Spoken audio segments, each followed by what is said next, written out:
tal? Yo soy Ana Peiro y tengo el gusto de recibirte en una emisión más de Rubik, la revista de divulgación del Colegio Nacional. Este programa fue creado para darte a conocer el trabajo diario de mexicanos especializados en campos como las ciencias naturales, sociales, astronómicas e incluso médicas, así como el esfuerzo de aquellos que destacan en ramas de literatura o el arte.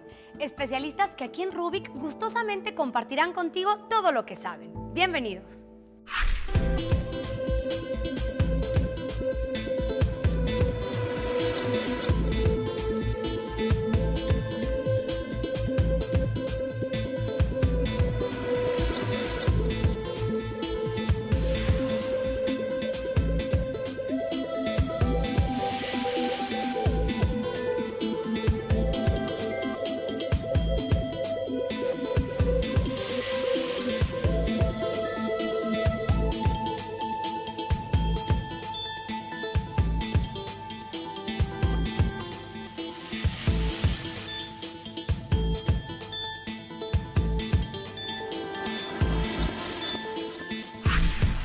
El día de hoy sabrás a qué se dedica la Institución para Vigilar la Biodiversidad en México, impulsada por el doctor José Sarucán.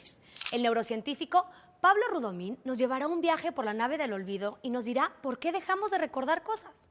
El arqueólogo Eduardo Matos contará una nueva historia sobre sus hallazgos en el Templo Mayor. Además, te presentaremos en un minuto la vida y obra del filósofo Luis Villoro. Antes de comenzar, te recuerdo que la forma de estar enterado del acontecer en el Colegio Nacional es a través de sus redes sociales. Así que te invito a consultar su página, donde siempre encontrarás conferencias, mesas redondas y conciertos, donde todo lo que debes llevar son ganas de sorprenderte. Para iniciar, la investigadora María Elena Medina Mora nos dice qué son y cómo afecta a nuestra salud mental factores externos como el inofensivo estrés. Vamos a verla.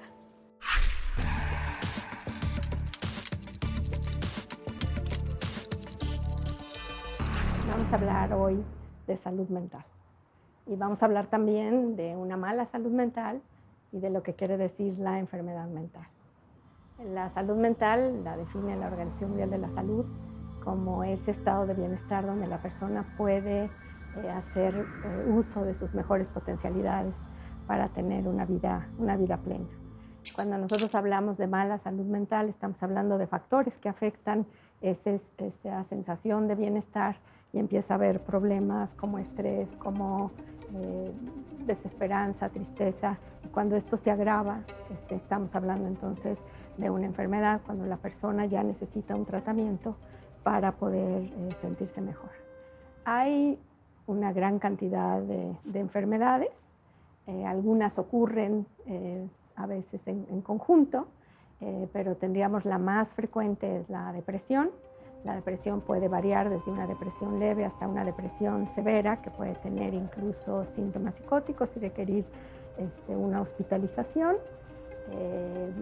Quiere decir que la persona se está sintiendo mal todos los días, llora con frecuencia, o los hombres se enojan con frecuencia, se vuelven muy irritables y no puede tomar decisiones, siente que no vale la pena vivir, y esto es lo que llamamos una depresión. Afortunadamente, hay muchos caminos para ayudar a las personas que sufren de esta enfermedad. La mayor parte lo resuelve de una manera sencilla, mientras más grave, pues se requiere una intervención más sostenida y de más tiempo, pero se les puede ayudar de una manera eficiente. Tenemos otros trastornos como la ansiedad. Estos trastornos de la ansiedad son muy incómodos. Empiezan en una edad muy temprana, como a los 7 años es la media de edad en la que aparecen los primeros trastornos como las fobias.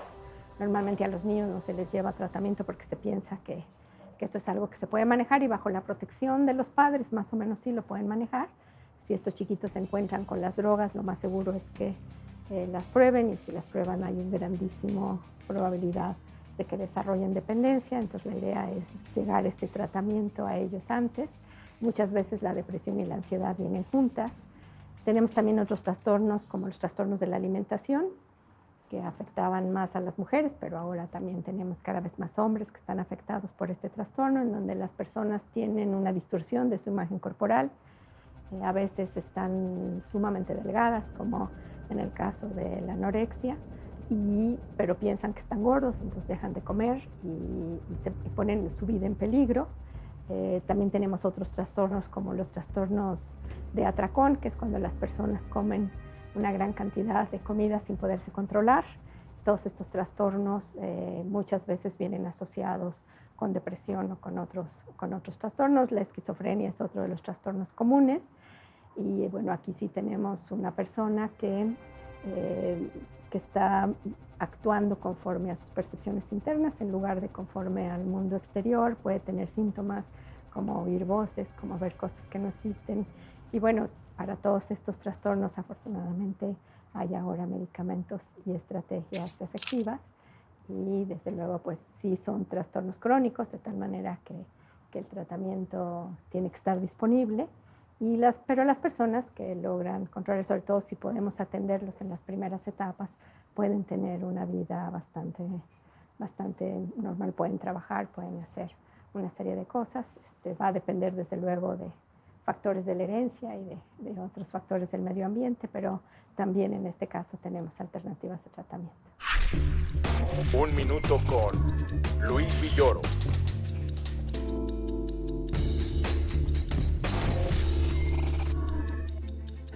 Luis Villoro Toranzo nació en Barcelona, España. Fue filósofo, académico, funcionario diplomático y uno de los pensadores mexicanos más reconocidos. Luis estudió en internados jesuitas en el extranjero hasta antes de su maestría y doctorado, los cuales cursó en la Facultad de Filosofía y Letras de la Universidad Nacional Autónoma de México, universidad a la cual estuvo ligado como docente, investigador y fanático de los Pumas. En 1968, participó en el movimiento estudiantil, asistió a asambleas, mítines y marchas y fue participante del Grupo Hiperión, dedicado al estudio del ser mexicano. Luis Villoro fue uno de los fundadores de la Universidad Autónoma Metropolitana, Premio Nacional de Ciencias Sociales, Historia y Filosofía, además de embajador de México ante la UNESCO. Los temas recurrentes en sus obras son la política, la acción social, el sentido y la objetividad de la historia. Desde 1994 acompañó la causa de los zapatistas. Al subcomandante Marcos lo consideraba un quinto hijo. Una de las últimas apariciones públicas fue en 2014 durante su ceremonia de ingreso como miembro del Colegio Nacional.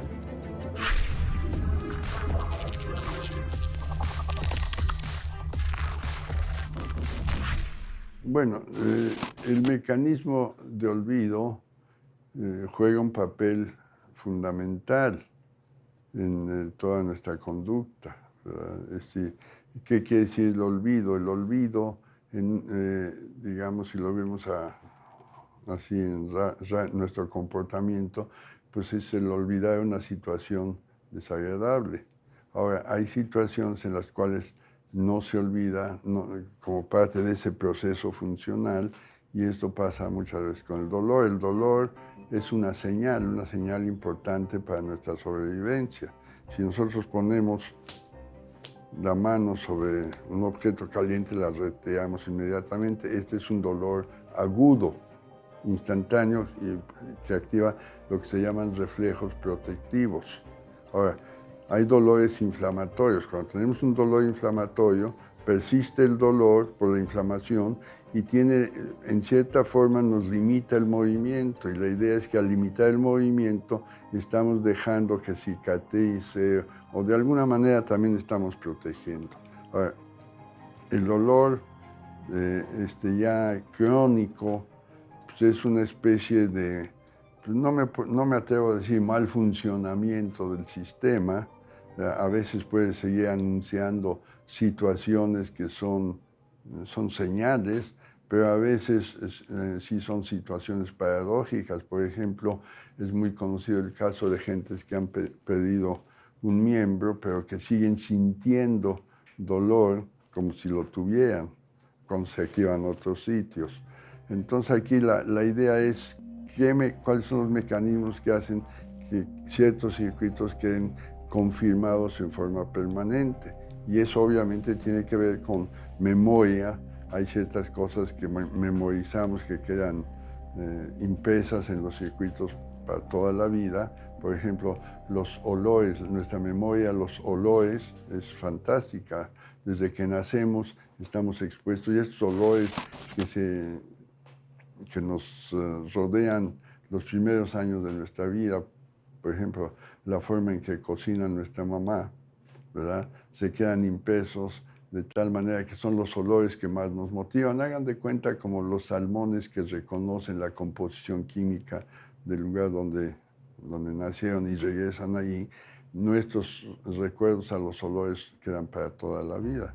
Y eso hasta genera problemas para los recién casados, ¿verdad? Cuando la esposa cocina algo y el marido dice, no, bueno, tú sabes, pero mi mamá cocinaba mejor. No es que cocinara mejor, son los olores que nos quedan impresos para toda la vida.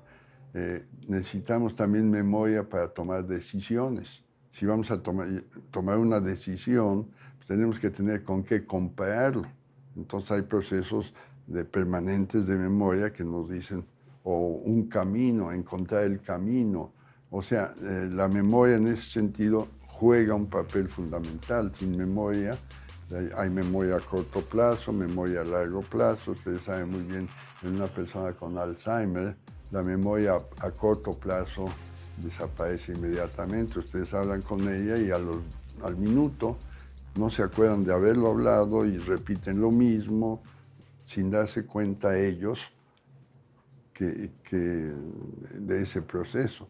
Pero sí se recuerdan de eventos que fueron fundamentales en su niñez. Y lo mismo pasa cuando envejece uno, ¿no?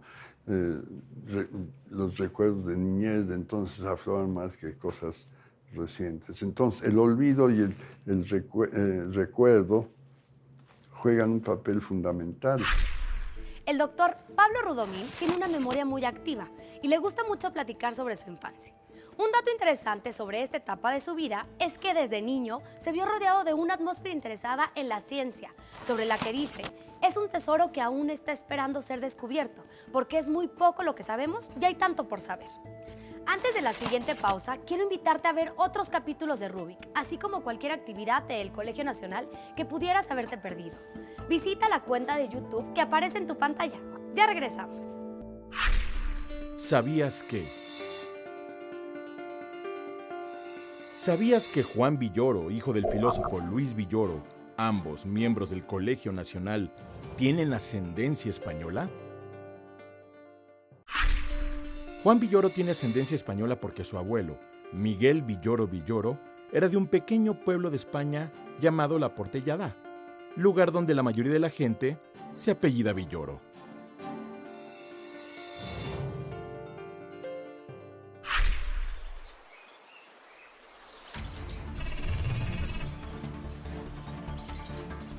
En 1992, el doctor José Sarucán Kermes, miembro del Colegio Nacional, presentó la propuesta de creación de una institución gubernamental que diera cuenta, recabara datos y promoviera información acerca de la biodiversidad en México. Un proyecto que logró presentarse durante la Cumbre de la Tierra de Río de Janeiro en ese mismo año. Así, se creó la Comisión Nacional para el Conocimiento y Uso de la Biodiversidad, CONABIO, formada por un comité que siempre sería encabezado por el presidente de la República y 10 secretarías como son Semarnat, Zagarpa y Sedesol. A lo largo de más de 20 años, la CONABIO ha sido un puente entre el gobierno, los científicos y la sociedad y destaca por actividades como el Proyecto Global de Maíces, que genera información sobre el origen y diversidad genética del maíz, en el que ha documentado cerca de 60 razas. El programa del Corredor Biológico Mesoamericano, donde se ayuda a que las especies sigan viviendo en lugares fragmentados por la modernidad. El Sistema de Alerta y Detección de Incendios Forestales en tiempo real, el Subsistema de Información de Especies Invasoras, donde determinan las que han sido introducidas en ecosistemas a los que no pertenecen, y con mayor éxito, en evitar la extinción del lobo mexicano, el cóndor, el oso negro y el tiburón ballena. Actualmente CONABIO cuenta con más de 600 bases de datos sobre especies, bases destinadas a colocarse en la red para uso público. En 2015, su página web tenía alrededor de 47,000 visitantes diarios, en su mayoría estudiantes y niños porque, citando sus principios, solo podemos cuidar lo que conocemos y por eso hay que conocer nuestra biodiversidad. La extinción es la eliminación de todos los individuos de una especie, y en México han ocurrido alrededor de 129 a lo largo de la historia. Gracias a un organismo como la Conavio, podemos hablar de menos especies perdidas. Sin embargo, la contaminación y la destrucción de hábitats de muchos seres vivos continúa. Para saber qué puedes hacer tú por la biodiversidad, acércate a conocer más sobre la Conavio o visita nuestra página de YouTube, donde encontrarás conferencias del Dr. José Sarucán, su fundador. Ha llegado el momento de la entrevista de Fernando Martín Velasco y su libro negro, quien el día de hoy nos tiene una sorpresa. Vamos a verlo.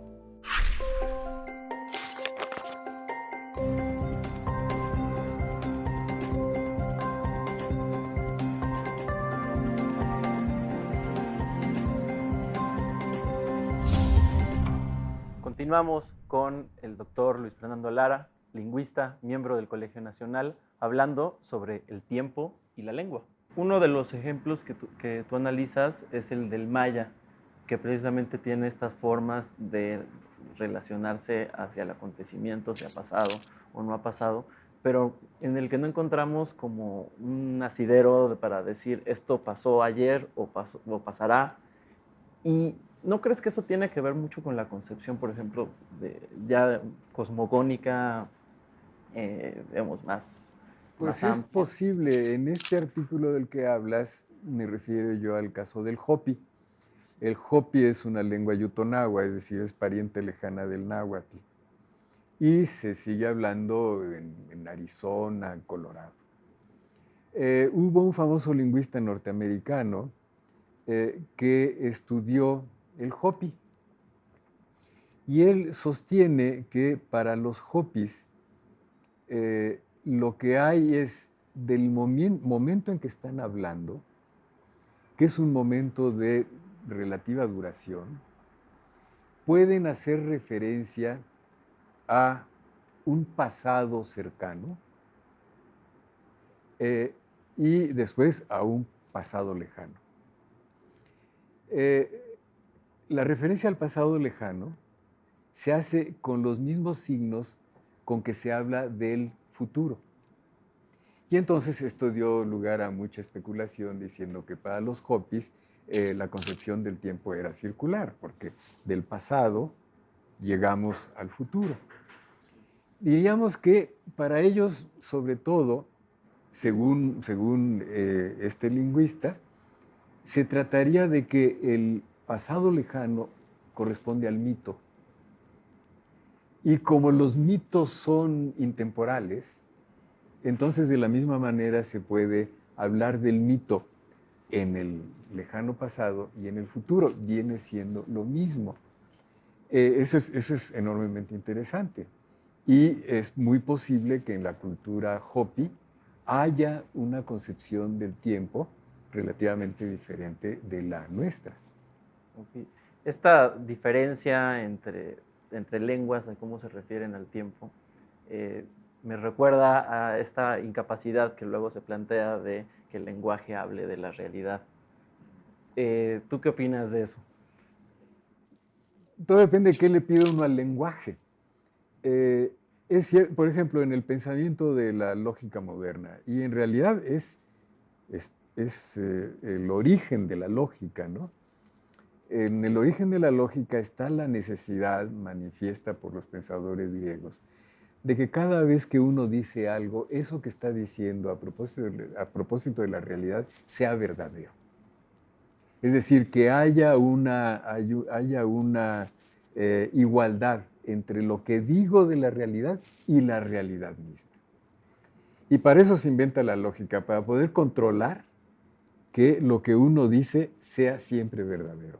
O dicho de otra manera, que se pueda detectar lo que es falso. Es una concepción restringida del lenguaje, es en realidad una falta de profundidad en la comprensión de lo que son las lenguas. Las lenguas, una de sus grandes ventajas es que las lenguas nos permiten mentir. Si las lenguas fueran como lo pide la lógica, la mentira sería imposible. también sería imposible la metáfora. Porque en el fondo, decir una metáfora es mentir a propósito de cierto objeto, es atribuirle otras características que evidentemente no tiene. Entonces, esta concepción lógica de la lengua es una concepción muy restringida que tiene su razón de ser para el pensamiento científico, pero que no corresponde al modo de ser de las lenguas. Entonces, siempre va a haber una distancia entre aquello que experimentamos de la realidad y lo que decimos de ella. Y al darse esta distancia, tiene que aparecer la interpretación. Siempre, con cualquier cosa que digamos, la cosa más sencilla que digamos, siempre vamos a tener que hacer mediar un proceso de interpretación. Y de allí vienen los malos entendidos, la necesidad de explicaciones extra, hasta que logra uno, como hablante y como oyente, sintonizar lo que uno está diciendo con lo que entiende el otro y llegar a la idea de que nos hemos puesto de acuerdo.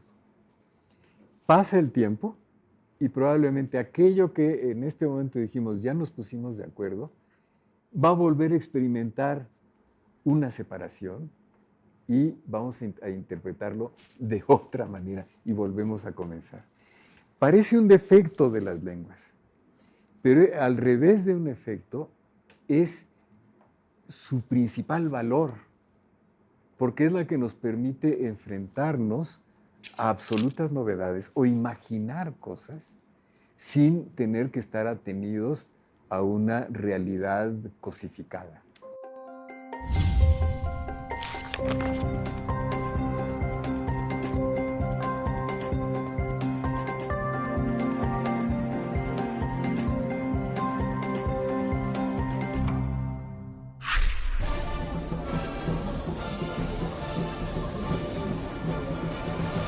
Quiero platicarles en esta ocasión sobre un hallazgo que ocurrió el 2 de octubre, no se olvida, de 2006. En esa ocasión, el programa de arqueología urbana, que yo había establecido desde 1991, estaba dado a la tarea de excavar frente al Templo Mayor de Tenochtitlan. Miembros de este programa de repente dieron con el perfil de una piedra, ¿verdad?, de cerca de 4 metros, e inmediatamente pusieron atención en ella, empezaron a excavar por la parte alta y finalmente dio por resultado que se trataba de Tlaltecutli. ¿Quién era Tlaltecutli? Tlaltecutli es el señor, señora de la tierra, es decir, es una deidad que representa a la tierra en ciertas funciones que la tierra lleva a cabo, es decir, es un lugar en donde crecen las plantas, dan alimento al hombre, etc. Pero en este caso se trataba de la versión femenina, por cierto, de Tlaltecutli, en la cual ella es la gran devoradora de los cadáveres. Se representa con una enorme boca, ¿verdad?, para cumplir esa función de devorar a los muertos, el cuerpo y la sangre de los muertos, como dice algún canto náhuatl. Y esta figura la vemos representada, tallada primero en piedra, es quizá la escultura mayor que se ha encontrado de los mexicas o aztecas, como dije, tenía más o menos 4 metros por lado, ¿verdad? Y se le representa a la deidad con los brazos levantados, sus piernas abiertas, ¿verdad?